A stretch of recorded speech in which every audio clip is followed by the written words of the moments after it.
الشيطان الرجيم. بسم الله الرحمن الرحيم. الحمد لله رب العالمين، والصلاة والسلام على أشرف المرسلين سيدنا محمد وعلى آله وصحبه أجمعين، وبعد، فإن أصدق الحديث كتاب الله تبارك وتعالى، وخير الهدي هدي محمد صلى الله عليه وسلم، وشر الأمور محدثاتها، وكل محدثة بدعة، وكل بدعة ضلالة، وكل ضلالة في النار.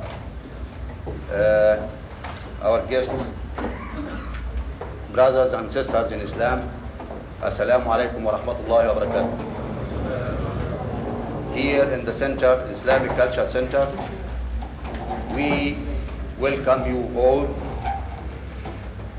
We are very happy to have this gathering tonight, and we hope that we be able to entertain you in so many ways, to listen to the lecture, to participate in questions, and to have that atmosphere, brotherly atmosphere. I know that you are so keen not to listen to me, to listen to our speaker, so I will not keep you away from him. We will start our meeting by asking our Chief Imam in the center, Sheikh Jamal, to do all what is required from him to introduce our speaker. I know that you may know him better than us, but whatever may be, we have to know something about him for those who are not fully informed about him. We will start our meeting, of course, as usual, or as it is the Sunnah of Islam, by recitation from the Holy Quran. And our reciter tonight is Sheikh Ahmed Amir. أعوذ بالله من الشيطان الرجيم.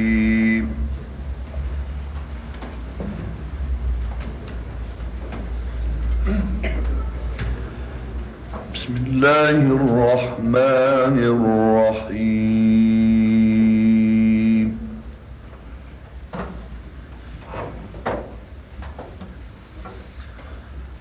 الذين يبلغون رسالات الله ويخشونه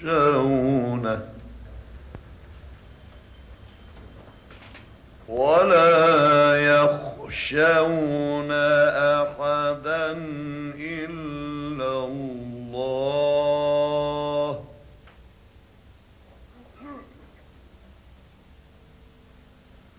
وكفى بالله حسيبا. الذين يبلغون رسالات الله ويخشونه ولا يخشون أحدا إلا الله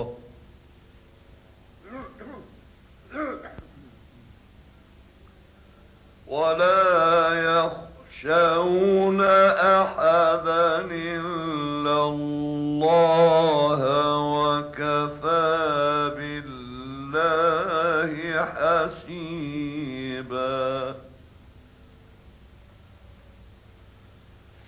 ما كان محمد أبا أحد من رجالكم ولكن رسول الله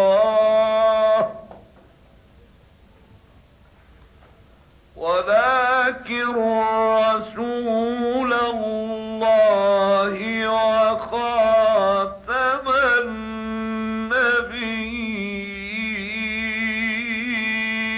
النبيين.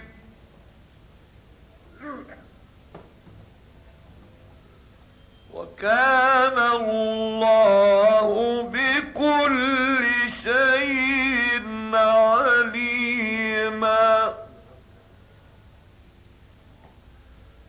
يا أيها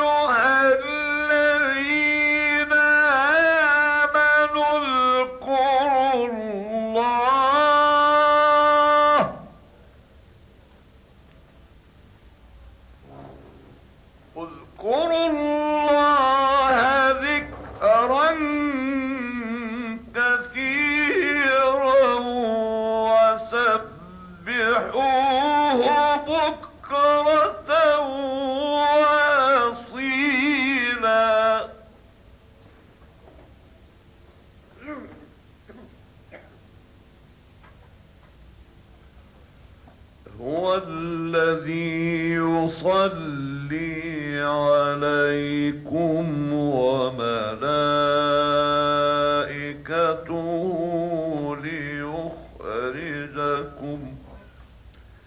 ليخرجكم من الظلمات إلى النور وكان بالمؤمنين رحيما. تحيتهم يوم يلقونه سلام.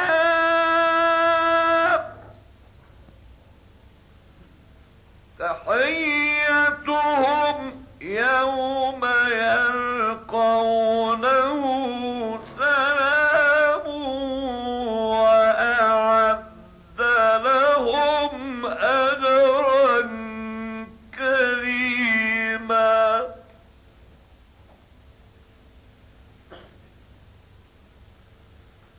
يا أيها النبي إنا أرسلناك شاهدا ومبشرا ونذيرا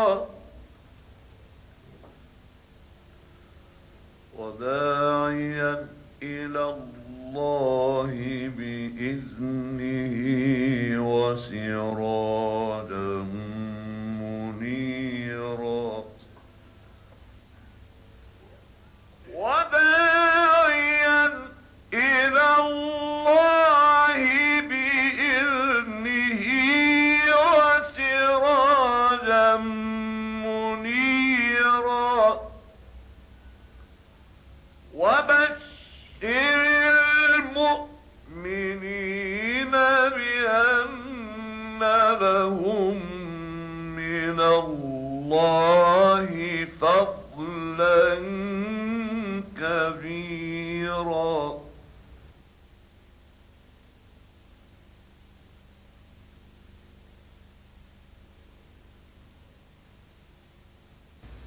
Brothers and sisters in Islam, as my colleague Sheikh Zahran said before, we welcome you all at this Islamic Cultural Center. We are glad to have that gathering, to have the honored speaker amongst us, to have also Dr. Clark also amongst us. As a chairman of this meeting, I have a few words to say. Our brother Ahmed Deedat, he is very hard worker man for Islam. He is, of course, from South Africa, and he had done a great deal over there. He has a lot of publication. He also produced many video cassettes, and he has done for the propagation of Islam more than anybody else has done. And we pray to Allah subhanahu wa ta'ala sincerely to reward him for that and to enable all of us to benefit of what he is going to say to us. And I'm not going to hold you anymore, but what remains is just how we are going to conduct our evening. Brother Deedat will speak, and naturally there will be question time after that.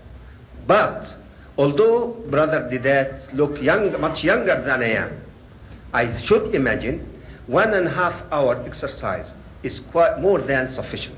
So if our brother Deedat is going to speak any length he wishes, but we hope the exercises will end, say by, now it's 7:15, let us say we are going to end it inshallah by 8:15. Thank you very much, and our brother Deedat.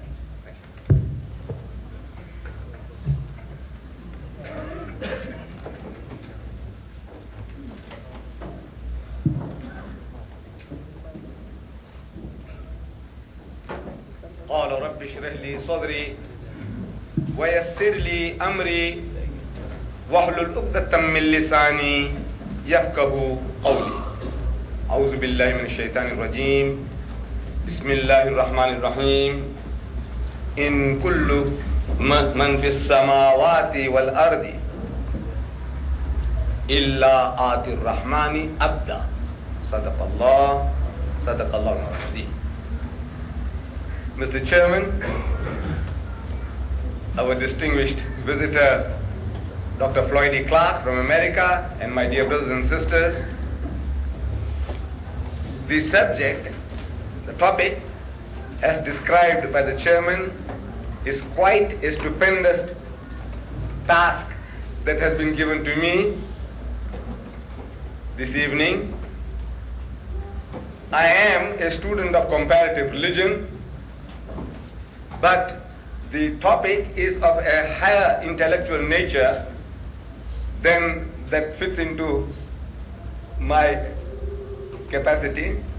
However, the Muslims, we have one good fortune, and that is that whatever is required of us is given to us in the Kalamullah, the Book of Allah, in such succinct form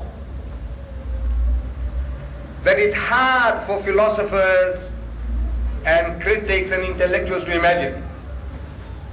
Like one Urdu poet, he put it so beautifully, जो फलसफियों से खुल न सका और नुक्तवरों से हल न हुआ, वो राज एक कमली वाले ने बतला दिया चंद इशारों में. Meaning that what the philosophers couldn't unravel and these critics, higher intellectuals, couldn't find the depth, this mental clad person, the simple man in Arabia, he revealed the secrets in few words. Of course, those words were not his words. They were the words of Allah Bari Ta'ala himself. And in the Holy Quran, in the verse that I read to you, that secret is given. What is the relationship between man and God in Islam? I read to you a verse, a very short verse. And that verse occurs in Surah Maryam. Surah Maryam, verse number 93. In kullu man fis samawati wal ardi illa atir rahmani abda. That none in the heavens and the earth will come before his creator except as an abd, as a servant, as a slave. Our relationship with our maker is that of a master and a servant, of the owner and his slave. This is the relationship in a nutshell. And we leave it to the philosophers and the intellectuals to go on rambling about all the other details, but in a nutshell, this is it. He is our maker and we are his slave. Now, there is a difference. You see, this question as the reason for the subject that has been given, because I was amazed at the title of the subject, and just last week for the first time I saw it on paper. This is what I'm expected to speak here. I was amazed because I had sent some 20 different topics. 20 different topics from which to select, to make things easy for me to speak. And I find a subject which in my life I had never dealt with before. So I was wondering whether they were trying to catch me out or do what. This was what the Jews were doing to Jesus Christ again and again. I know. The motives of the Jews and that of our brethren is not the same, as has been explained. See, the Jews were always wanting to catch out Jesus, catch him out. They come to him with a poser, with a riddle. They said, Master, Rabbi, Maulana Sahib, Shaykh, must we pay tribute to Caesar or not? There was a catch there. If he says, yes, pay tribute, they will say, this man is a stooge of the government, he can't be our Messiah, the man we are waiting for. Reject it. If he says, don't pay, they won't pay. When the government arrests them, they say, look, our Messiah said so. So he gets into trouble with the government. Either way he loses. Heads I win, tails you lose. So Jesus Christ, God inspired, is asking the Jews, where is the tribute money? this tax money. And they show him a coin. So he said, whose inscription is this? This is Caesar's. He said, well, render him to Caesar what is Caesar's. What belongs to him, give it to him. So he gets out of the difficulty. I don't know if it is that easy for me to get out of the difficulty. How? Now our Christian brothers, fellow countrymen, we are in an ocean of Christianity, they have certain attitudes about this relationship, about which they boast. Their boast is that they are not like the Muslims. The Muslim says, I'm a slave of God, I'm a servant of God. Muhammad sallallahu alaihi wasallam is a servant of God and the slave of God. But he says, we are his sons. We have a father and son relationship with God. See, that is the boast. On account of that, I think the intellectuals are having it out. Our chairman, you see, they are on an intellectual level, so they go to these professors in the universities and they have these dialogues or trilogues as has been described. But now I am very, very fortunate in this, that because I haven't got that capacity, nobody questions me on that level. The Christians, they don't question me on that level, because they question me on the level that I speak. So the difficulties are not that great. Now, this relationship that the Christian boasts about father and son relationship, is it superior to the Islamic concept of a master and servant relationship? Verbally, verbal gymnastics when we carry out, maybe the other one sounds more glamorous. You know, he's our father, the loving father in heaven, and on and on. So, an amazing thing, this beautiful attribute, the Father in heaven, is a lovely attribute for God Almighty. But this attribute is totally ignored, rejected in the Quran. You know, in the Holy Quran, Allah Bari Ta'ala gives us some 99 of his attributes. 99. Crowning with that crowning jewel, Allah. It's like a necklace of pearls with that crowning jewel, Allah. 99 names, 99 pearls with a big pearl gem, Allah, giving us a total concept of Allah Bari Ta'ala. And in these 99 names, Father is not one of them. It's an amazing situation. It's a miracle of the Quran.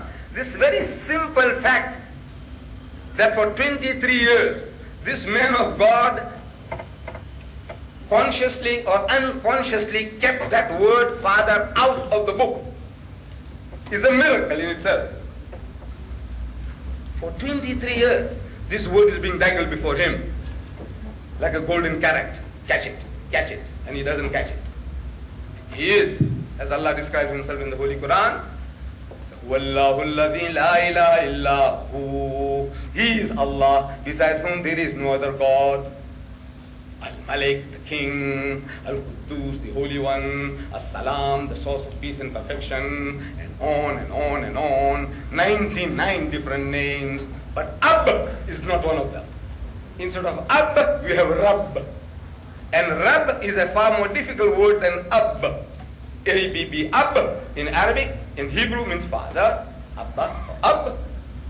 Rabb, R-A-B-B, Rabb, Lord, cherisher, sustainer, evolver. Rabb is a harder word, but it's Rabbul Alameen. Rabbul Alameen is Rabbul Alameen. Alhamdulillah, Rabbil Alameen. Rabb. Ab is out. It's a miracle. Because in his environment, from the human point of view, if I challenge anybody to say, come on, can you in your religion give me some attributes of God? This illiterate man in the desert, he gave us 99. We know it's not his effort, it's not his work. But since the non-believer says Muhammad wrote the book, it's right. He wrote the book and he gave us 99 names, attributes. I would like you to give me half a dozen. Come, try. And try out these intellectuals, these professors, these DDs. Try them out.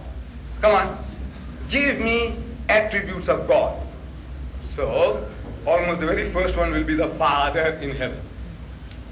He's loving, he's merciful, yes, he's just, yes, and on, and he can't go beyond a dozen.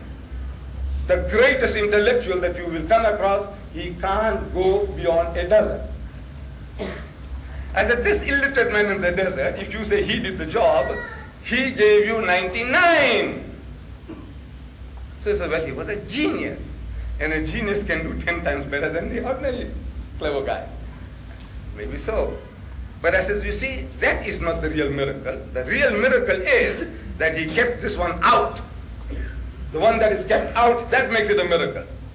Because it's there before him. For 23 years, he's being dangled before him. The people are talking about the Father in heaven, the Father in heaven. Oh, Father which art in heaven, hallowed be thy name, thy kingdom come, thy Father in heaven. And that word Father is never used for Allah Bari Ta'ala in the Quran. Why? It's a beautiful word. It's a good word. If Jesus Christ used it, beautiful. We can't find fault with it. But this word has created certain misconceptions. For that reason it's kept out. Not because the word is bad. There are so many words which we use in common speech, but for certain reasons we eschew certain words, like the word comrade. You know what is comrade? A friend, a companion. What's wrong with the word? Beautiful word. But we will not use it. Most especially in America, I think people are more terrified of the word comrade than here, I think. You know, you people are a bit more broad-minded, the British are. Comrade. What's wrong with the word comrade? Nothing wrong with it. But as soon as you say comrade, in the mind of the hearer he thinks you are a communist. Association. By association. So by association the word is contaminated. By itself the word is beautiful. Comrade. By itself the word father is beautiful. But by association with other ideas, where in this environment, the Christian is always talking about the Father in heaven, yes. This is Jesus' is son, yes. But this is, you see, this Jesus is not a son like any one of God's creatures. No, no. He is the begotten Son. You see, in the catechism, the Anglican catechism, it says, Jesus is the only begotten Son, begotten, not made. He is the begotten Son, don't make a mistake. Not like Adam. Adam was made by God. Every dog, pig and donkey was made by God. As such, metaphorically, he is the father of everything. He is the creator, cherisher, sustainer, father of everything. But the Christians say, no, not like that. Jesus was begotten, not made. See the association now. So Allah Bari Ta'ala, He says He does not beget. وَقَالُوا اتَّخَذَ الرَّحْمَنُ وَلَدًا. And they say that Ar-Rahman, the merciful God, has begotten a son. So He says, لَقَدْ جِئْتُمْ شَيْئًا عِدًّا. It's one of the most abominable assertion one can make. The worst swearing you can give Allah is this. To say that Allah begot a son. So the association now.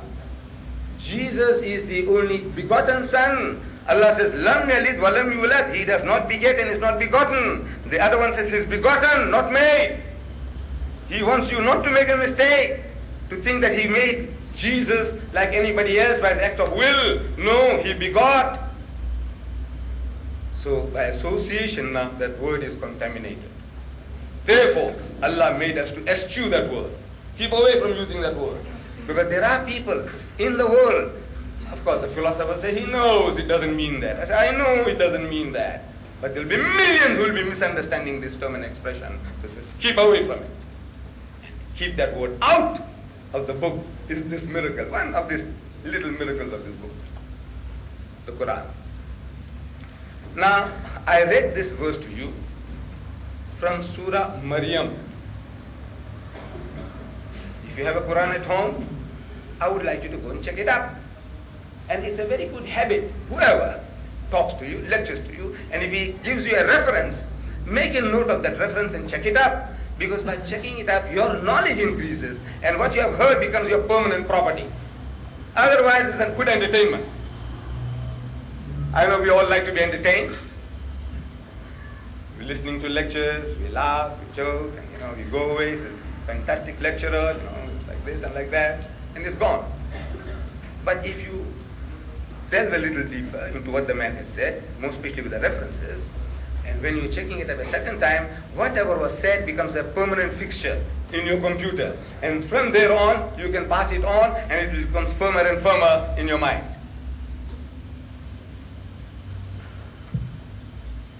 So where will you find it? I said, Surah Maryam. And in the ordinary Quran that we used to read, the Arabic Quran, we call it Mashab. Mus'haf. I know as a child I've been reading through the Arabic Quran, Mushaf. And it was very difficult for me or my people to find. Somebody says it's Surah Maryam. Where are you going to find Surah Maryam? We might get used to Yasin Sharif. Everybody says somebody is dying, you read Yasin, and occasionally Yasin, blessing. So we know where Yasin is. But the rest of the Quran, generally, the non-Arab Muslim, he can't put his finger on. That was my difficulty, and that's the difficulty of my people. When I tell them Surah Maryam, they can't find it. So we are at an advantage today, more especially in the West, that there is a Quran available. This one here by Abdullah Yusuf Ali. Abdullah Yusuf Ali. It's a monumental work. Around the 30s, this man from the Indo-Pakistan subcontinent, he had done this job. It took him 40 years to do this job. 40 years of his life he spent.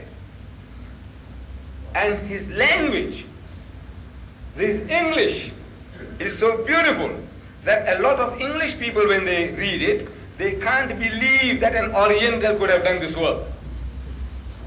And you do not have to study Shakespeare or Milton to improve your English or your children's English. Consult this book. For English, the language, you don't have to read Shakespeare and Milton to improve it. Read this. This book has another big advantage in that at the end of this volume, there is a very comprehensive index. What do you want to know? Anything you want to know on your fingertips. You want to know about marriage and the M, you'll find marriage. 14 different topics under marriage, under that heading. What do you want to know? Divorce and the D, find divorce. Don't just go around and say talaq, talaq, talaq. Consult the book. Consult the book. Allah tells you. He revealed a whole surah. For salat, he didn't give us details. He said, look at the Prophet. For wudu, he didn't give us details. He said, look at the Prophet. For sawm, he didn't give us details. He said, look at the Prophet. Watch him, see him, what he tells you, you do. But for talaq, he wouldn't tell us, look at the Prophet. No. Which means he would have to divorce one of our mothers to show us how to divorce. So he goes out of his way to reveal a surah called Surah Talaq, divorce. But who knows about it? My people, I know. When the wife puts too much salt in the curry, or the samosas are too hot. So he tells his wife, he says, my mother used to make better samosas than these. So he says, why don't you marry your mother? So he says, talaq, talaq, talaq. Finish. Yeah, that's my people. I don't know about the Arabs, I don't know how they do it. But I know the Indian Muslims in my country, that's how we do. You get angry, easy way out. Easier than eating peanuts. You have to shell them. This you don't have to shell. Talaq, talaq, talaq. Job is done. I said, look, Allah Bari Ta'ala is giving you. He's taking the trouble. Whole chapter. But nobody seems to have read it. Nobody seems to have read it. So I said, open up. And the talaq, divorce, it will tell you how to do the job. You won't regret if you did it the way Allah wants you to do. You won't have to do that thing called halalu. Halalu, I don't know whether you people know what halalu is. My people know it, you see. South Africa. So, what you want to know? Surah Maryam, the brother said Maryam. So under M, you find Maryam in italics. Every time a word occurs in the index in the italics, you know it is the name of a surah. You see Maryam, it says 19. So right, open chapter 19. I said verse 93, now it's easy to find 93. You see? So easy, wallah, everything on your fingertips. And this book is readily available. I took the trouble before leaving South Africa. I sent down 2,000 of these. Deluxe editions. Printed in Hong Kong. Wallah, printed in Hong Kong. Imported into South Africa and exported to London. And in South Africa, I give people money back guarantee. I says, you have 90 days. 3 months, you keep the book, you read the book, and you return it, your money will be refunded to you in full, plus £1 extra for your trouble. That's the type of business I do. And alhamdulillah, I'm very successful. Otherwise I won't be here. I'm successful. Right. So you see, this ayah in Surah Maryam, it was preceded by those other words, where Allah says, وَقَالُوا اتَّخَذَ الرَّحْمَنُ وَلَدًا. They say that Ar-Rahman, the merciful God, has begotten a son. So Allah reacts.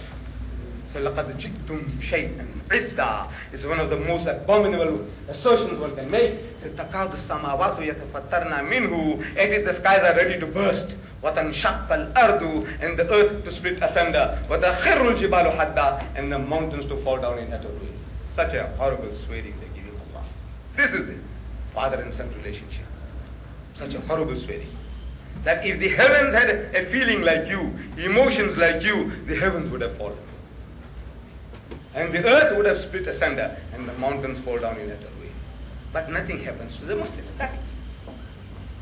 You know, it's an amazing situation. That Allah Ta'ala reacts in the strongest language that you can imagine.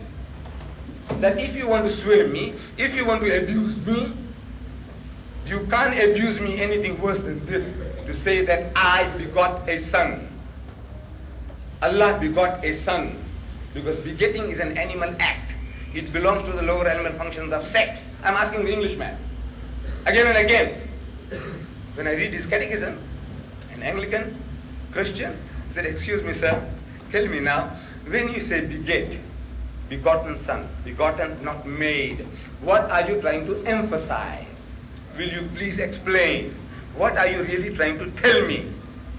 And believe me, in 40 years, no Englishman worth his salt ever opened his mouth. No Englishman. It had to be an American. It was in a mosque. I was talking to him. I happen to be one of the guides in the largest mosque in the southern hemisphere, which is in Durban. I do a job of work, you know, where we have, last year we handled more than 12,000 tourists. And we don't just entertain them, allow them to see the sights. And so this marble came from where? From Spain. And the chandeliers came from Turkey. And the terrazzo work and the carpet came from Persia. And the teak came from Burma. Dead things you're talking about. These people that come to our masjids, they want to know you, what you stand for, not these dead things. Because perhaps they have better dead things than these in their own home. But this is the usual practice. You go to the Blue Mosque, you go to the Muhammadiyya Mosque in Egypt, well, the mosque in Washington, D.C., I've been there, and I see the same procedure. You know, where the marble came from, and the terrazzo came from, and the carpet came from, and the Turks did this, and rubbish, garbage. The Americans is garbage, all garbage. So I do a job of work. And in this, I talk to people, ask them questions, they ask me questions. So it happened to be an American. I was telling him, I said, look, speaking English, that's his also mother tongue, English. He's American, but he speaks English. So I said, will you tell me, when you say begotten, not made, what are you trying to emphasize? What are you trying to tell me? He said, it means, I said, what does it mean? He said, it means sired by God. Sired by God. That is the word they use in animal husbandry, you know, the type of thing they do, you know. Artificial insemination and the natural processes. They said this horse was sired by that one, and that was his father, and he was sired by that one, and sired by that one. It's an animal term used in animal husbandry. I said, what? Where is it sired by? So what? He said, no, I'm only telling you what it means. I didn't say that is what happened. You see? This is what it is. It's a beautiful way for you to start with your fellow countrymen. You know, when they talk about Jesus Christ, the only begotten Son, begotten, not made, because God had many sons, but those are metaphorical. See, Adam was created by God. He was not begotten. Jesus was begotten, not made. So you ask him very nicely. Say, look, we are people from the East. Maybe you are second or third generation English, British, yeah?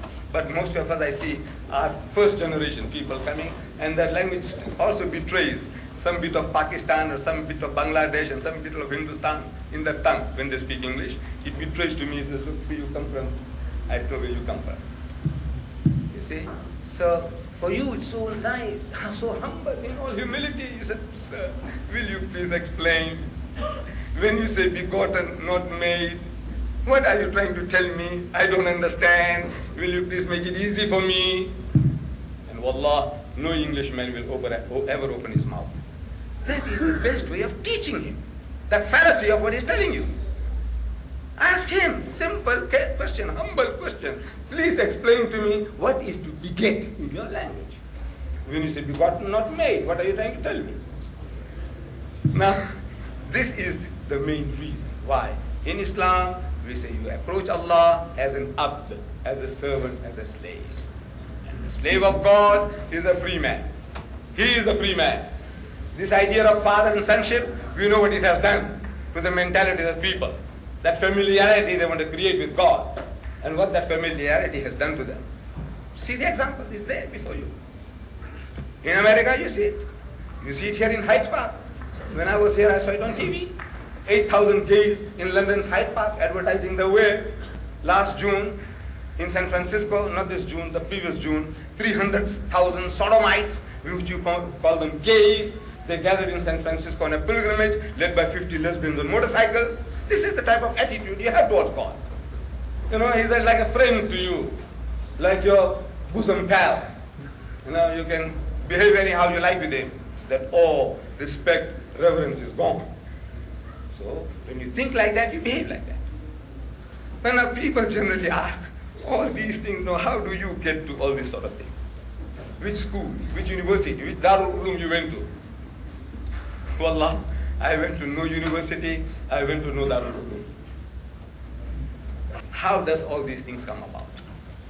So that you see, I left school at the age of 16. I passed what is called Standard 6. And I was working in a country shop, some 25 miles outside Durban, a country shop in the country. And across the valley from where the shop was an American mission called Adams Mission Station. It was an American board mission, Amanzing Toti, on the south coast.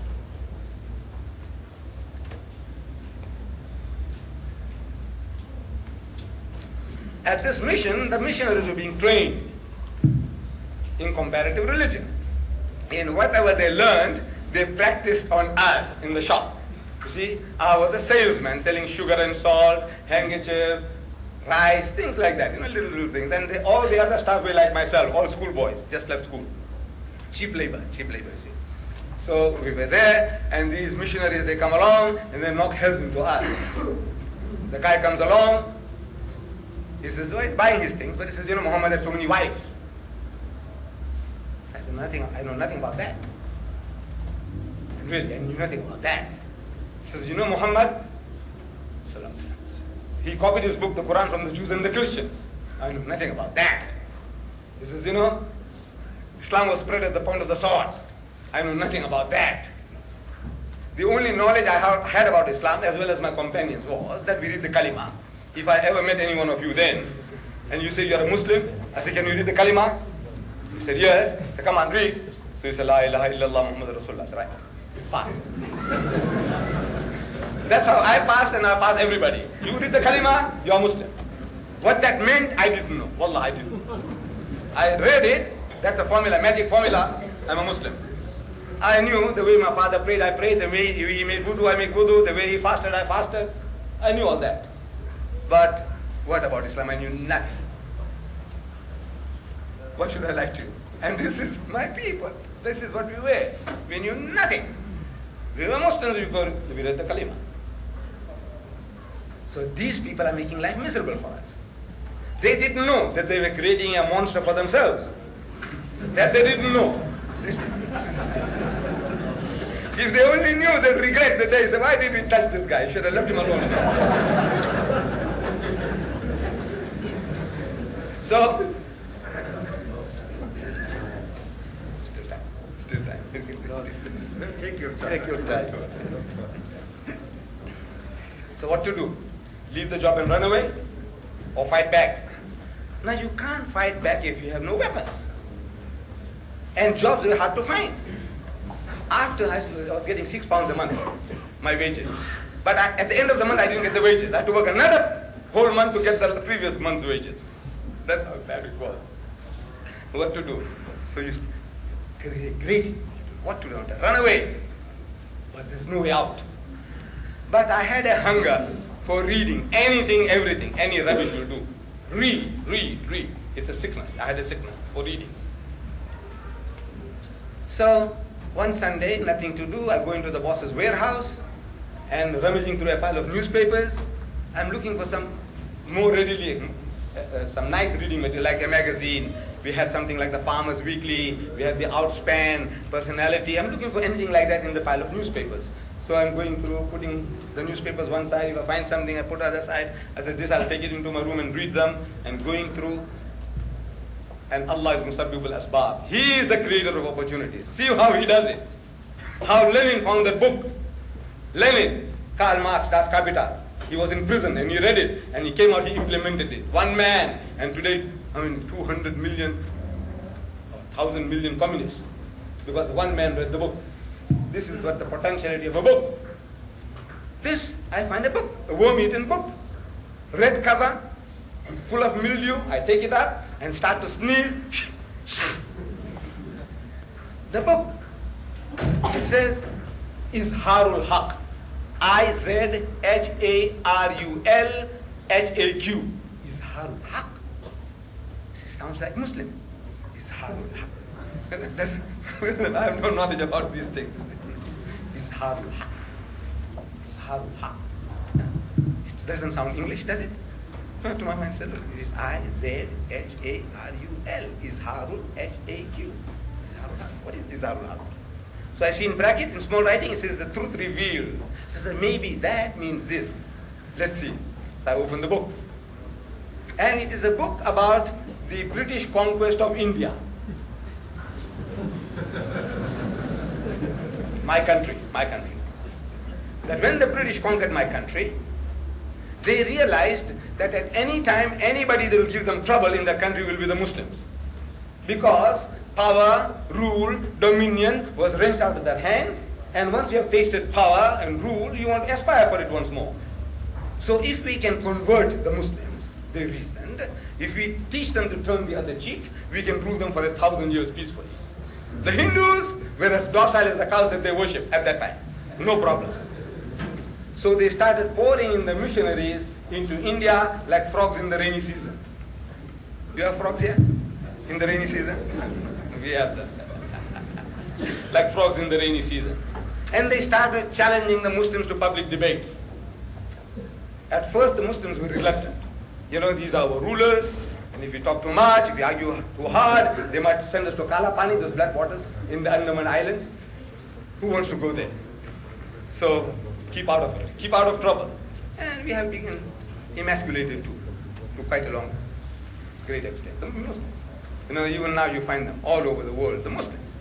They're spiritless people, emasculated people, like castrated people. We're waiting for it to be slaughtered. This is the spirit of the Muslim. Any little thing the Muslim does, the Muslim gets terrified. I took out the pamphlet about the Pope and the Muslim gets terrified. Muslim, not the Christian, the Muslim gets terrified. Something has gone wrong with us. But that militancy has gone out of us. So it says, emasculate the Muslim, teach them to turn the other cheek, problem is solved. So now they come into India challenging the Muslims, and the Muslims don't want to debate, so they master our language. So in your language. First the excuse was that we don't know English. So right, it's in your language. And this is the beauty, the greatness of the Westerner. Wherever he goes, he learns the language of the native. Within 3 months, he masters your language and he speaks to you in your language. The Muslim hasn't got that. He comes to South Africa, to Natal, he learns Zulu in 3 months. He speaks to the Zulu in Zulu. He goes to Indonesia, he learns Indonesian. He goes to Arab countries, he learns Arabic. Wherever he goes, he masters your language. You go into somebody foreign country, in 50 years you don't learn his language.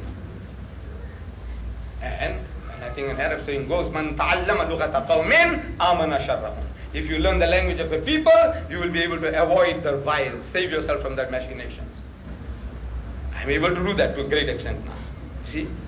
Born in India as a Britisher over 60 years ago, British subject. I have a British passport. When I was 9 years old, I know how many of you are Britishers for more than 60 years.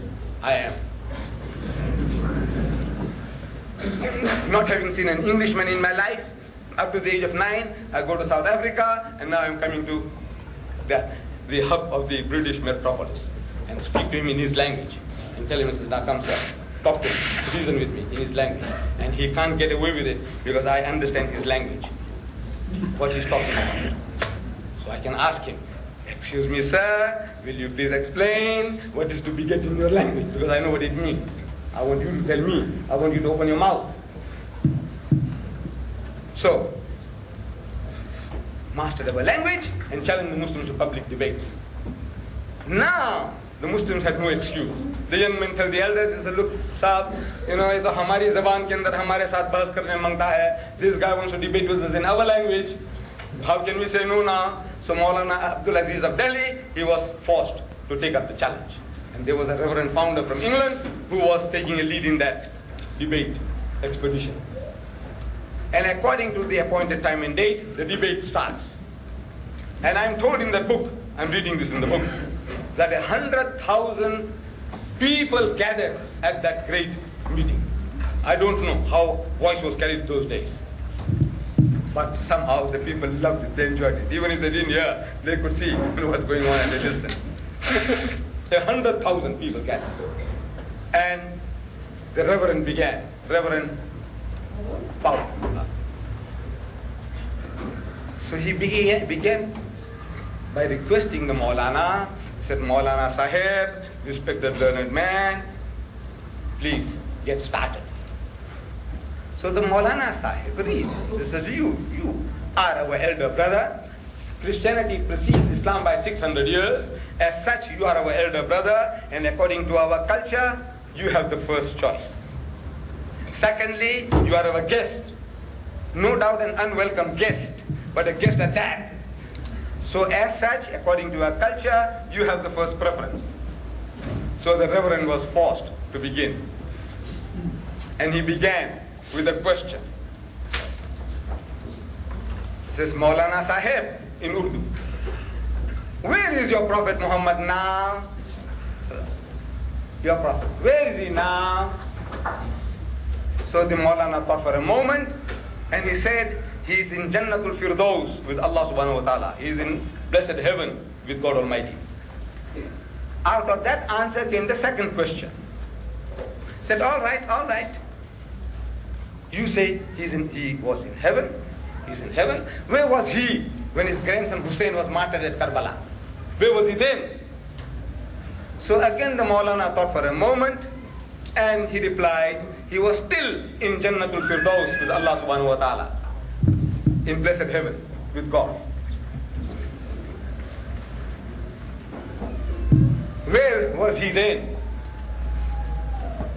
So again the Maulana responds that he was in Jannatul Firdaus with Allah ta'ala. Out of that answer came the third question.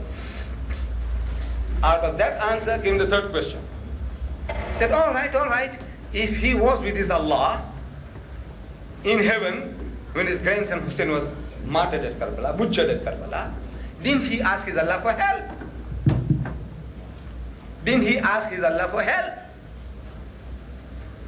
So there was a long pause. And the Reverend started beating his feet. He said, come on. Didn't he ask his Allah for help? If you have a big brother like this, and if somebody comes bullying me, haven't I got the right to say, brother, come, please, save me.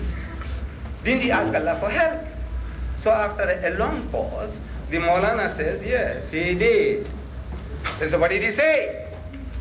What did Allah say? Because we know he wasn't saved. And there was an inordinate pause. So the priest started beating his feet once more again. Come on. So the Maulana and the people felt the battle is gone.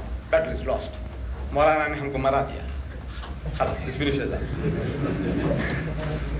Come on. So the Maulana said, Allah began to cry. So what? Allah cried? He said, yes, Allah cried. He said, I couldn't save my own son, Jesus. How can I save your grandson?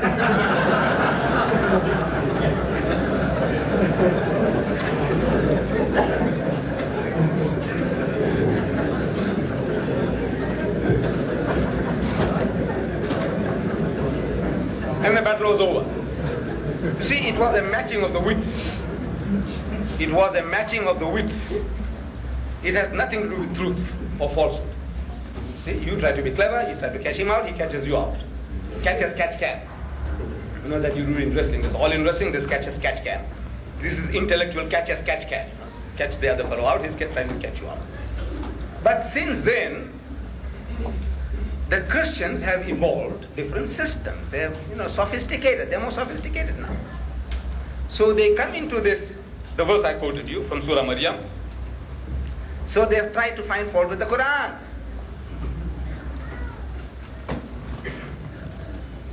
They tried to find fault with the Quran. Previously, they were attacking Islam, the holy prophet of Islam. Attacked him, attacked Islam, attacked the Quran, and they found that they couldn't get a honey with that.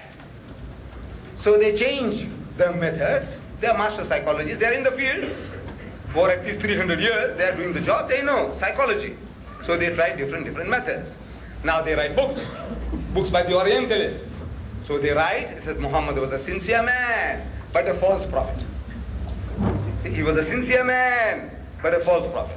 They would say that we find no deliberate deception on the part of Muhammad. Muhammad didn't deliberately deceive anybody. But poor man, he was illiterate. He didn't know what he was doing. So inadvertently he was deceiving the people.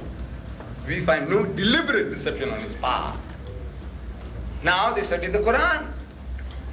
And they're taking us to task. They're forcing us to study the Quran. You know that? So from Surah Maryam, we read there, the birth of Jesus. After the Annunciation, she goes away to a remote place in the east, and when the child is born, she returns with the babe. As the Quran says in Surah Maryam, I think verse 23, it says, فَأَتَتَ بِهِ قَوْمَهَا تَحْمِلُهُ. At length, she brought the babe to her people, carrying him in her arms. قَالُوا يَا مَرْيَمُ لَقَدْ جِئْتِ شَيْئًا فَرِيًّا. They said, the Jews, they said, "Oh Mary, truly an amazing thing has thou brought. Ya ukhta Haruna, O sister of Harun, ma kana abuki imra'a sawin wa ma kanat ummuki baghiya." Says, your father was not a man of evil, nor thy mother a woman unchaste. They are insinuating, how is it that you brought this child without a husband? We know you are not married. Alleging that this child is illegitimate. Your father was a good man, your mother was a good woman, and now you bringing this child with being an unmarried girl. What is she to do? She knows that this was no ordinary child. So, as Allah says, فَأَشَارَتْ إِلَيْهِ, but she pointed to the babe. Ask him. And by a miracle, Hazrat Isa alayhi salam spoke according to the Quranic tradition. He said, قَالَ إِنِّي عَبْدُ اللَّهِ. So most certainly I am the servant of Allah. آتَانِيَ الْكِتَابِ. He has given me revelation. وَجَعَلْنِي نَبِيًّا. And he has made me, and so on and so forth. But now, the Christians are reading this. The Quran, they're reading and studying the Quran. And they are posing us questions, problems. See, I was delivering a lecture in Johannesburg. At the end of it, Christian missionary, during at question time, he says, Mr. Deedat, your Prophet Muhammad was illiterate and ummi. I said, yes. But he said, not only that, he was ignorant. An ummi, an illiterate person, might be able to lead. God has given him self-knowledge, intelligence, and he can still lead, though he can't read and write. But an ignorant person will mislead people. So your prophet, not only he was an ummi, but he was ignorant. So I'm asking, what are you talking about? What are you referring to? He said, look in the Quran, chapter 19. It says there, Ya ukhta Haruna, O sister of Harun. Who? To Maryam alayhi salam. He said, you see, your prophet didn't know the difference between this Maryam, the mother of Jesus, and that Maryam, the sister of Hazrat Musa alayhi salam and Harun alayhi salam. They had a sister called Maryam. The Westerner calls her Miriam. In Hebrew it's the same. This Miriam and that Miriam are the same. In Arabic, this Maryam and that Maryam are the same. But for convenience, they call this one Mary, and the other one they read in the word Miriam. See, they anglicize this one Mary, but it's Miriam, same. So your prophet didn't know the difference between this Maryam and that Maryam. He's confused. So he says, a man who doesn't know the difference. There's 1,300 years difference between that Maryam and this Maryam. And your prophet didn't know. So poor man, he's misleading the people. He's thinking that this Maryam's father, was Harun. Probably she had a father called Harun, or a brother called Harun. He says, no, he's confused. See, now this is a new study they are doing now. You have to be prepared now. And I think, alhamdulillah, they are actually forcing us to read the Quran. Without these people, we are still carry away Khatmul Quran, chanting away, without knowing what we are chanting. They are now waking us up. They say, look, this is something wrong here. So now you have to put on your thinking cap, go to your alims and find out what is all this thing about. Is there any truth in what they are saying? So, you see, what are you going to say? Ask our learned men. They'll tell you, says, no. You see, this is a manner of trying to speak about the seriousness of the matter, that your father was a good man, your mother was a good woman, and you come from such a noble family, the family of Harun alayhi salam. See, because the imamat in the Bani Israel was a family tradition. Hazrat Musa alayhi salam and Harun alayhi salam were Levites, the priestly class, the imamat of the Bani Israel, the imams. Among such a family is Maryam alayhi salam born. So you come from such a noble ancestry. How is it now that you brought a child without a husband? Christian says, no, your prophet didn't know the difference. He's not prepared to listen. The Muslim will hear this and he accepts it. Yeah, no, I can see the point. I can see the logic, the reasoning. Why Ukhta Harun? Why sister of Harun? But the guy who's looking for trouble, he says, no, your prophet didn't know the difference. So I was confronted with this, and because of the type of reading that I've been doing, dealing with the Christians, talking to them, see, Allah Bari Ta'ala, from his ilm ladunni, he tickles you. You know, no Jibreel comes to you anymore.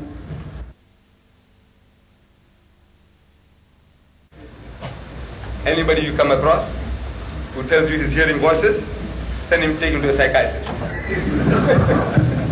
I don't hear voices. But you know, Allah Bari Ta'ala in his wisdom, he gives it to you. Ilm ladunni is from his own presence. You get it. So I said, you know, the answer to your problem is in your own book.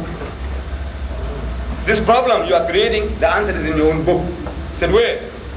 I said, the first book of the New Testament, the Gospel of St. Matthew, chapter 1, verse 1. I don't know whether you'll forget. Book 1, chapter 1, verse 1. The answer is there. To your problem about Ukhta Harun. He said, what does it say? I said, it says, this is the generation of Jesus Christ. The birth of Jesus, ancestry, his genealogy. The son of Abraham, the son of David. Right? He said, right. That's what he said. The son of Abraham, the son of David. So he is Abraham's father, son, and he is David's son. Abraham is his father. David is his father. And then in the book of Luke, this is Joseph the carpenter, who being the son of Joseph. Joseph is his father.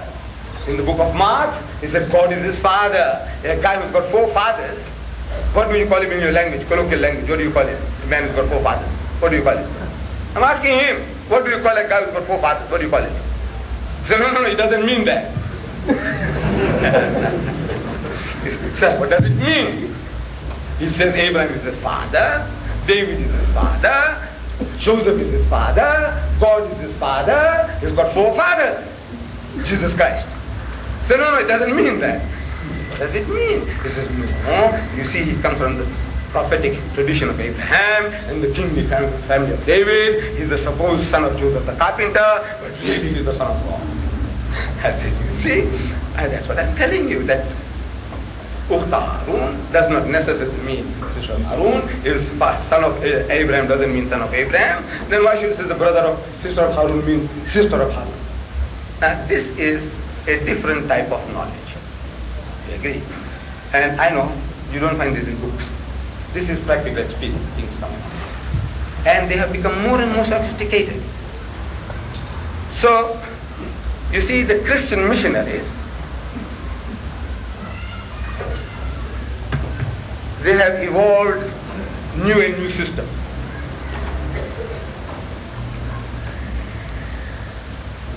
We had a Professor Spencer in the University of Durban, Western. He was a missionary. But he was the head of the Department of Arabic and Islamic. A missionary, a Christian Englishman, he was the head of the Department of Islamic Studies and Arabic. And our children went to learn Arabic and Islamic under his tutelage. And he was having side swipes at the students. And the poor students can do nothing, they know nothing. Like what I was some 40 years ago, they are in a similar position. So they come complaining to me. So, the professor said this, and the professor says that. I said, look, you know what you do? Get this professor over a cup of tea and call me. This is my job. But for some reason, months went by and years went by, nothing happened. Then we had a Muslim professor coming, Professor Nadwi and a Dr. Nadwi. They took charge of this department. I am telling them, get this guy for dinner and call me. He is my man. He is my meat. Call me. Say, look, that is where I say, call me for things like that. The things that I know, that I can, sparkle before you. See? I don't have to apologize for anything. That is how Ikrami Muslim would treat me like that. What I know is that, tell us, what have you got? Give it to us. What I have. What I haven't got, you're asking me, you're embarrassing me. So, it didn't work. And the man retired. Professor Spencer came to England. He's an Englishman. After some years, he returned to Durban on a holiday. And he comes into the arcade where I have my offices. Next door to me is my ex-secretary. He's got an Islamic bookshop. So he goes into the Islamic bookshop, to browse around to see what's going on there. So my secretary, ex-secretary, he recognizes the man, Professor Spencer. He says, Mr. Deedat is next door. Would you like to meet him? My secretary knew that we are yearning to meet him. So he said, yes. So my secretary, the ex-secretary, he's got heart trouble. Blood pressure, heart trouble, and he rushes. This man, Spencer, is also an old man, about my age.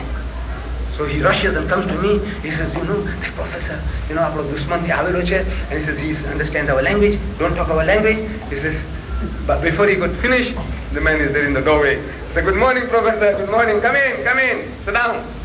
They sat down. Professor Spencer, sit down. So what will you have? Something hot or cold? He says, cold will be all right, it is a hot day. He says, get to orange juice. I tell my young man, get to orange juice. So while he's getting the orange juice, he says, there's no time to waste. Time is too precious. So I'm asking the professor point blank. I says, Professor, you are a master of Arabic and of Islamic. You are the head of our department. With all that knowledge of yours, how is it that you haven't accepted Islam yet? Of course, I know our brothers, learned brothers, they have more polite, refined, polished ways of dealing with things. I say, my brothers and sisters, please, you'll have to excuse me. I am a van driver, a lorry driver, a furniture salesman, and from that talking, I have talked myself into this position. Don't expect from me all those nice, polished and fluencies and all that. You wait, you'll get some other people coming by with all those qualifications. You listen to them. I am myself. So I said, right, why haven't you accepted Islam yet? You say, this guy is too crude. I said, look, what do you want me to do with him? Play marbles with him? So he said, have you got the Arabic translation done in the Arab country of Yusuf Ali? I'm thinking, what's wrong with this fellow? I'm asking him, why haven't you accepted Islam? And he's asking about an Arabic translation of Yusuf Ali done in an Arab country. I said, look, Professor, all the Yusuf Ali's translations, whether done in India, Pakistan, Hong Kong, Singapore, Beirut, anywhere, they are all the same page for page. The only difference is, by photostatic process, small or big, or finer paper or thicker paper makes it different in thickness, but otherwise, page for page, every Yusuf Ali's translation is the same. So no, I want to see one done in the Arab country. I don't know why. So I had one where I was sitting, so I take it down, I said, give it to him. Funny, I am asking him, why haven't you accepted Islam? And he wants this Arabic translation, so I give it to him. And he opens the place, and he gives it to me, he says, read. Actually, he's answering me. He's answering me why he has not accepted Islam yet. But I can't get the joke, I'm a bit slow. For a professor, I'm a bit slow. See, I was first like that, why haven't you? But now he's, his old, English way, polished way, diplomatic way, he says, read this. So subsequently I found out that it was Surah Hijr, I think verse 39. So I read it. It says, قال ربي بما أغويتني لأزينن لهم في الأرض ولأغوين لهم أجمعين. So I read that. I read that. And I read the meaning. It says, Shaitan is telling Allah Bari Ta'ala, says, "Oh my Lord, since thou hast got me in the wrong, now I will mislead all these people, Ibn Adam, take them out of the way, and make evil things fair seeming to them, and mislead the whole Bangla of them, as is doing to us. That's what I'm going to do, because you got me in the wrong." So I read that. I said, "Yeah, so what?" He says, "You see this word aghwaytani?" I said, "Yes." He said, "It doesn't mean that thou got me in the wrong. It means you misled me. You have misled me." So if Allah misleads, what can the poor devil do? So he's actually telling me, how can I believe in a God who misleads? But I still don't get the joke.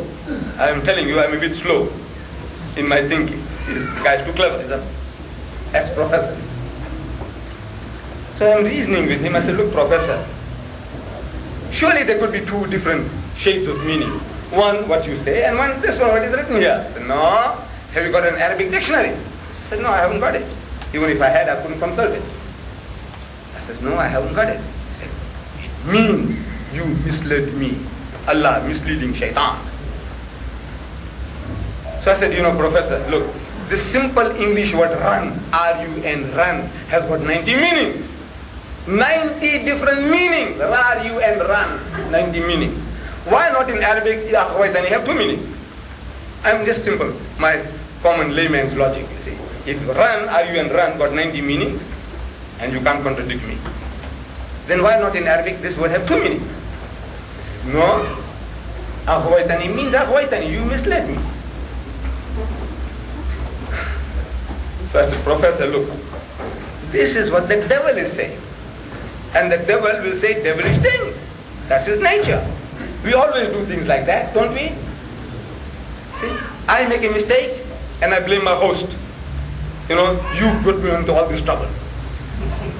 Actually, I came here with a bag of what you call heroin or something or the other, and I get caught at the customs, and I won't say, I was bringing those drugs in and I got caught. I say, that guy called me and he got me into trouble." This is man. This is what man does. So Shaitan is doing this devilish thing. He said he made the mistake, and he says that Allah got him in the wrong. Allah didn't say. But I says, in your Bible, God says he misleads. In your Bible, God says he misleads.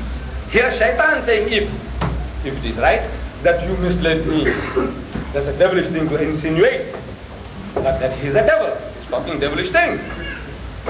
But in your Bible, God says he misleads. He said, "Where?" He played into my hand. That's what I was waiting for. "Where?" I hope I'm not revealing too many secrets to my professor friend. I said, "Where?" He says, "Where?" I said, "You see, when God commanded Moses to liberate his people, he tells Moses, go and talk to Pharaoh, tell him, let my people go. Let my people go. Freedom. But I will harden his heart," says God. "I will harden his heart that he will not let go. So I can give him one whack, one blade." So he did it. Exactly. He goes to Pharaoh, says, "Let my people go." So Allah hardens his heart. He says, "No." So Allah gives him one hit, one blade. And he sends Moses again. Go again. Tell him, "Let my people go, but I will harden his heart." So he will not let go. So he can give him another bang, another hit. And 9 times he did it. So I said, "You see, in your book, God misleads, according to your book. Here, Shaitan is insinuating. There, God is saying." So he stood up, but he ran away. He said, "Professor, where are you going?" "Professor, look, I want to arrange a meeting for you in the city hall of Durban." He's not listening, he's running. He'll never darken madrasa again, finish. But you see now, this is my field. My knowledge comes from experience. People are making me to, they're forcing me to think. They're making me to do things. Allah, He is Musabbibul Asbab. This is how He creates opportunities, and that is how I get my knowledge. So therefore I can speak on that level. Any other level you want from me? I says, "No, you are unfair to me. I must apologize. that I fall far short of your expectations. Please forgive me. With these words I say, I'm very, very grateful for this opportunity and for this fantastic audience. May Allah Bari Ta'ala reward you all, and pray for me that maybe I live another couple of years to carry on with this work of Allah Bari Ta'ala. Wa akhiru da'wana alhamdulillahi rabbil alamin. Thank you very much.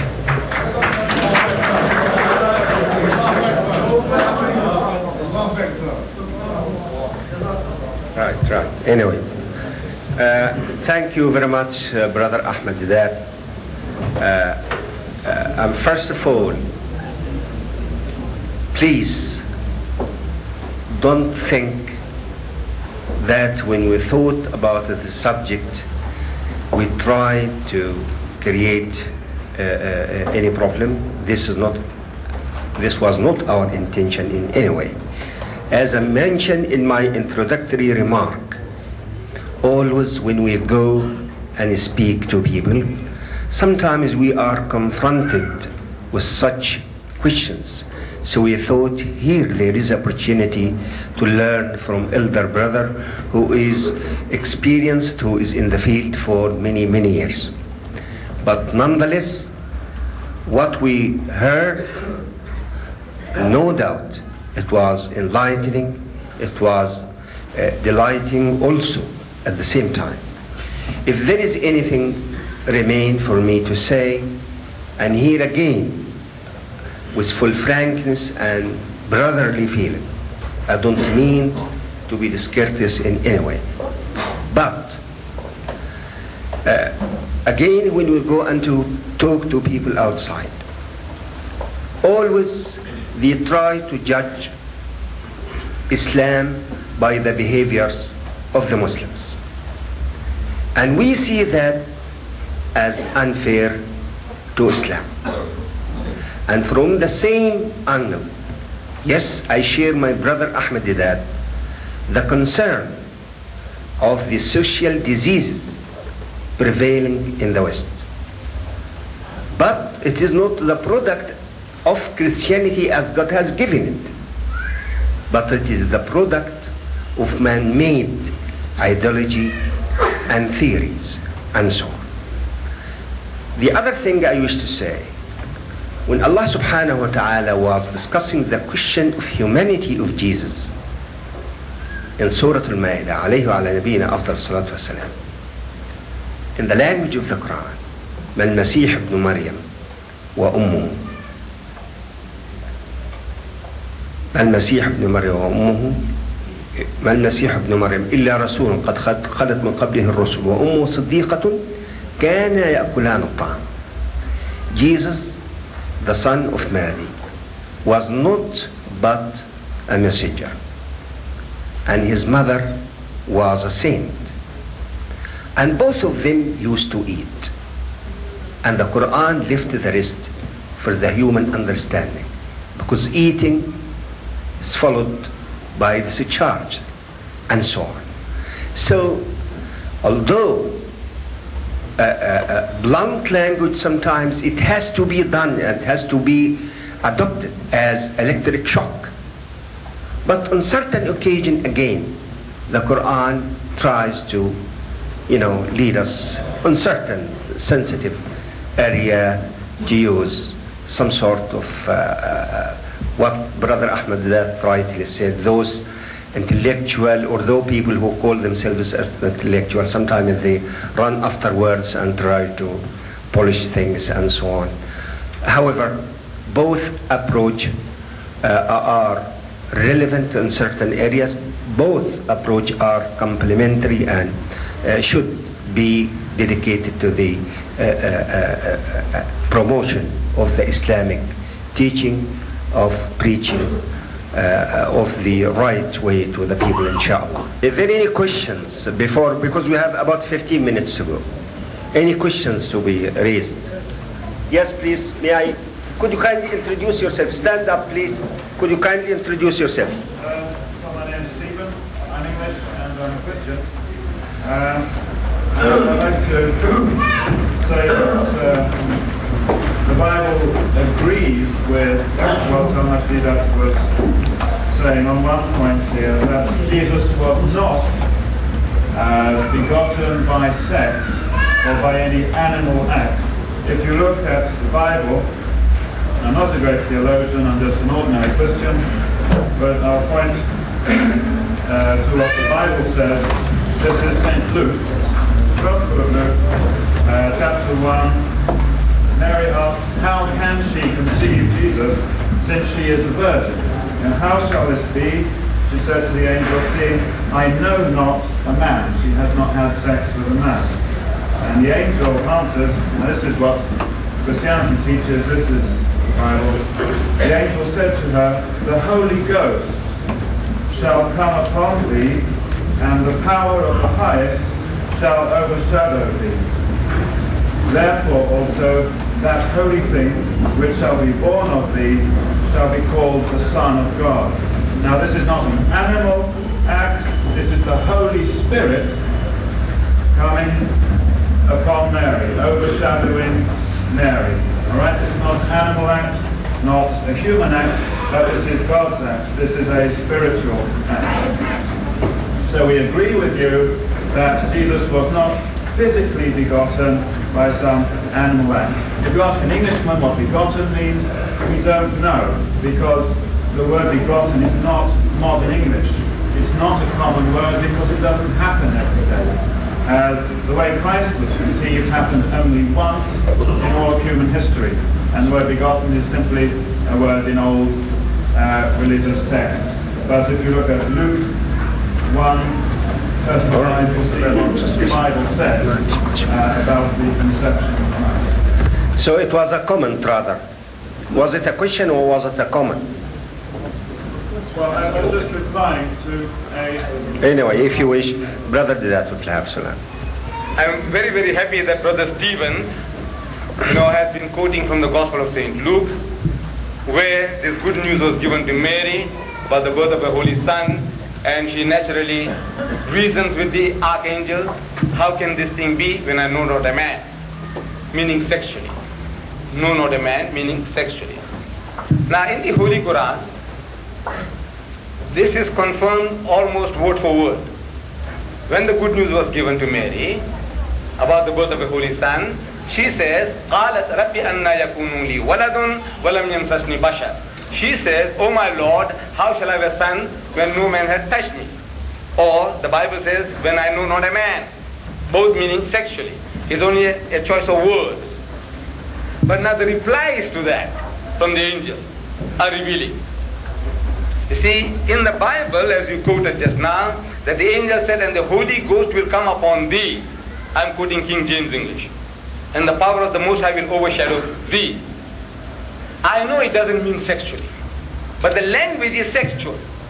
The language is down to earth. Because the atheists and the agnostic, they have been asking questions. And the Anglican bishops are asking the same questions today. How does the Holy Ghost come on Mary? How did the Almighty overshadow her? How?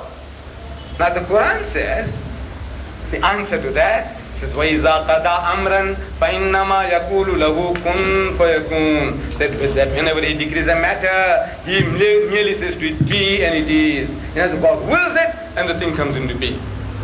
So we are both trying to say the same thing, but the language of the Bible is such that it leads to other interpretations. And this is, I'm only quoting modern catechism of the Anglican Church. The Roman Catholic Church. They say that Jesus is the only begotten Son, begotten, not made. If you say this is not modern English, why in 1985 they have it? Why don't they change it? So, you find it in the Oxford Dictionary, the word begotten. And begotten means what it says. You see, I can call any one young man here. You, stand up please. Stand up. You mind if I call you my son? Do you mind it if I call you my son? But depends on what. You see? He's on guard. Can't you see he's on guard? You know why he's on guard? Because of that word begotten. He's thinking that I might insinuate that I begot him. He's afraid. Sit up. Any young man, you Stephen, if I call you my son, I know you won't mind it. if I call you my son? The Bible says we shouldn't call any man father. Yeah, but I'm not calling you father, I'm calling you son. It's not quite true. Because you're an older brother. As old as your grandfather. Yeah. You see?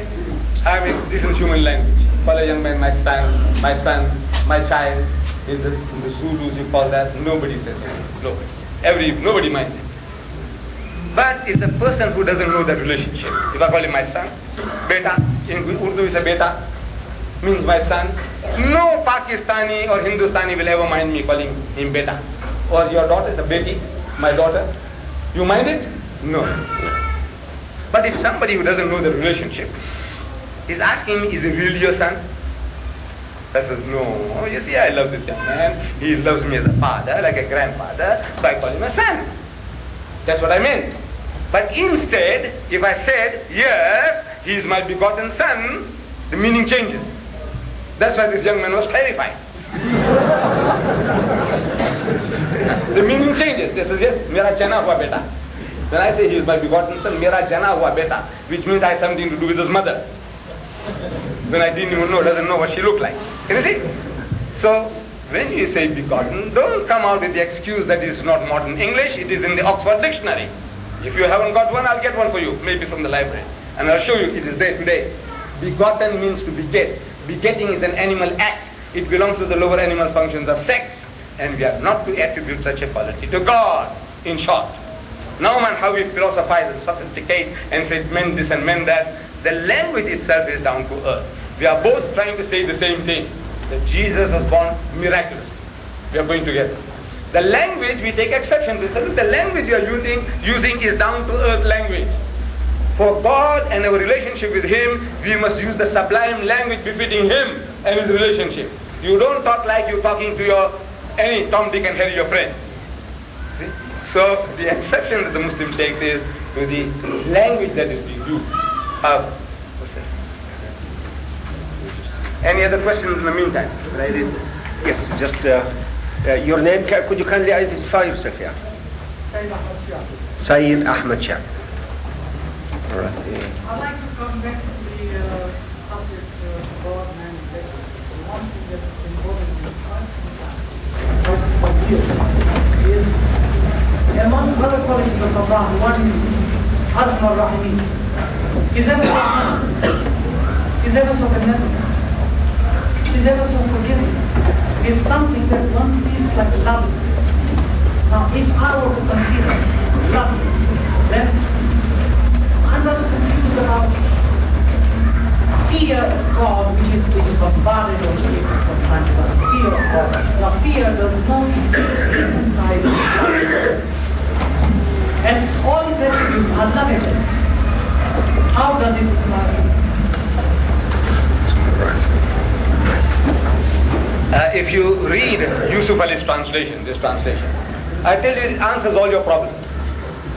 You see, I think Surah Al Imran, say, Ya ayyuhallazina amanu, O you who believe, it says, fear God as you ought to fear Him. Ya ayyuhallazina amanu, O you believe, haqqa tuqatih. Fear Allah as you ought to fear Him. How do you fear Allah? Abdullah Yusuf Ali does it beautifully. He gives us in his commentary 3 different types of fears, or 4 different types of fears. What is fear? He starts to explain. There is a fear, he says, number 1, of a coward. A cowardly fellow. He's afraid of darkness, he's afraid of heights, he's afraid of this, afraid of that, afraid of everything. He said the abject fear of the coward, which anyone should be ashamed of. Everyone should be ashamed of. There is another type of fear, the fear of a reasonable man who wishes to avoid harm to himself or to someone he loves. My brother is driving too fast.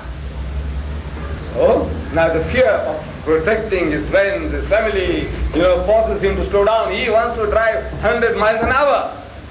But he's a reasonable man.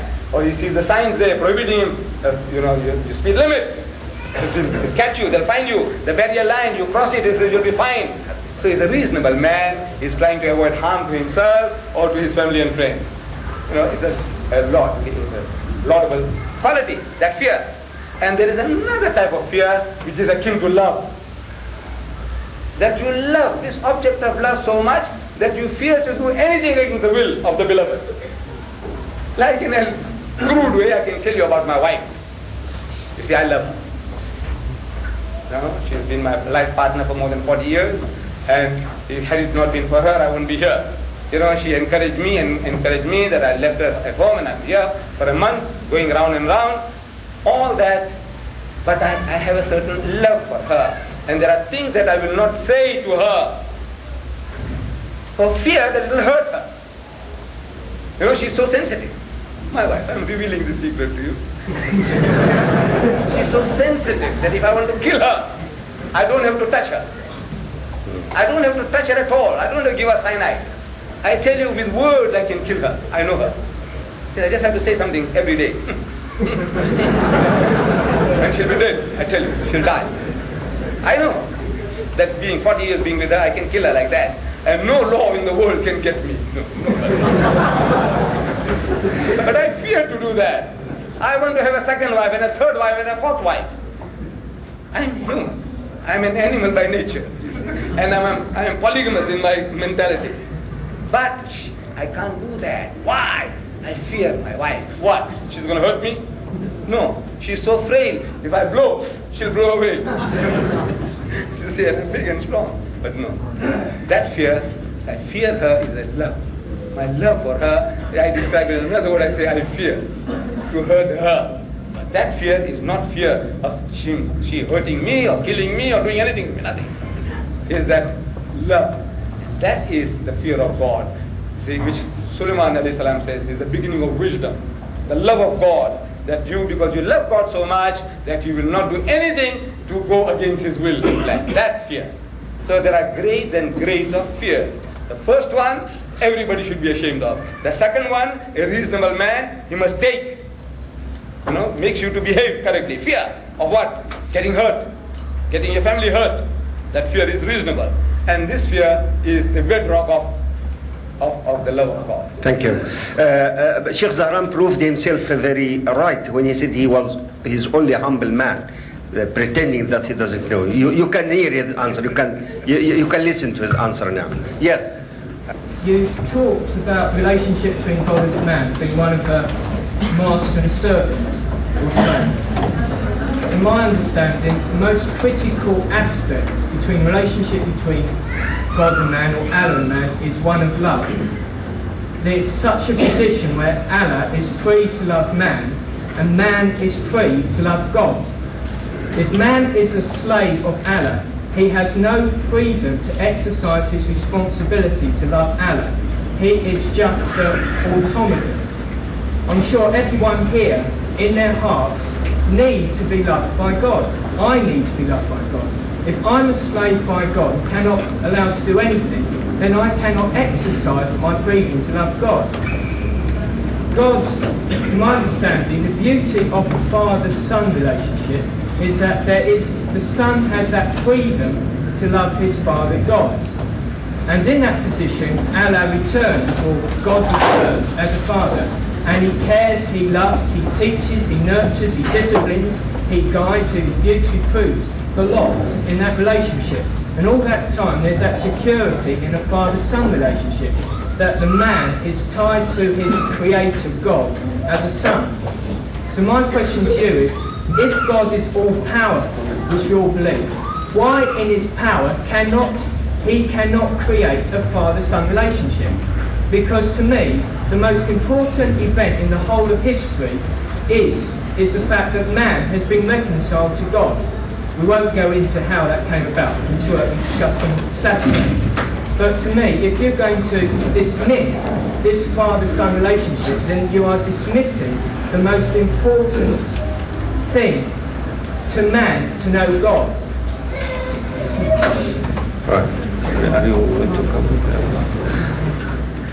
As I said, you see, these are just words we're using.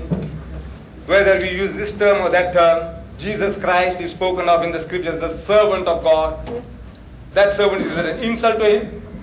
He is a servant. So he said, look, we are his servants. If Jesus is a servant, we are his servant. servant and master relationship. Why can't you love your master? Only as a son. What about the prodigal son? The father and son relationship. A slave can love his master, Right. but he does not have the freedom to express that love.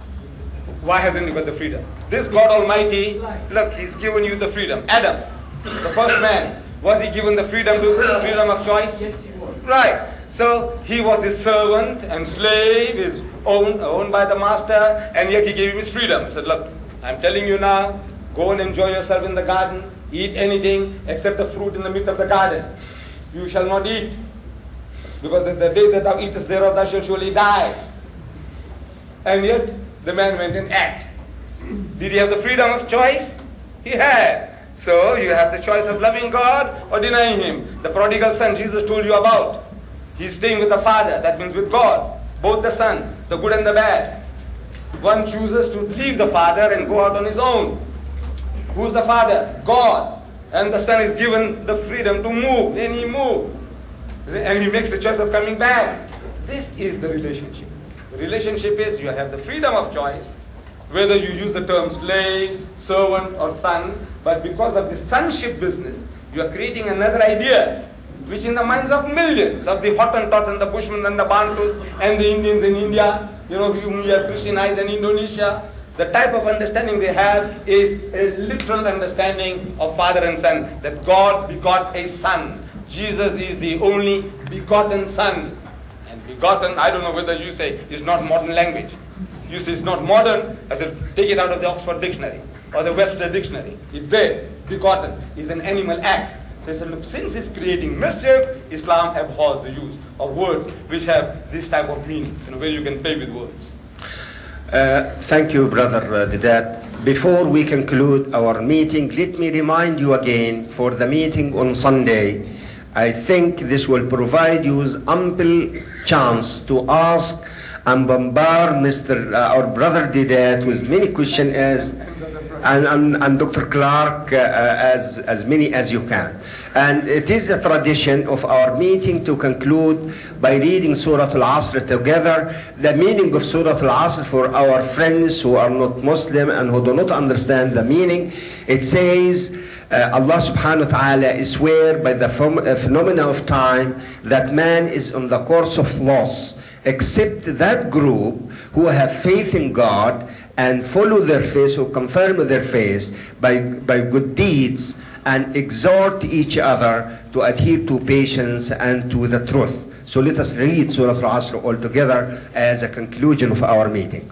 أعوذ بالله من الشيطان الرجيم بسم الله الرحمن الرحيم والعصر إن الإنسان لفي خسر إلا الذين آمنوا وعملوا الصالحات وتواصوا بالحق وتواصوا بالصبر صدق الله العظيم وصلى الله على سيدنا محمد نبي الأمي وعلى آله وصحبه وسلم. Thank you.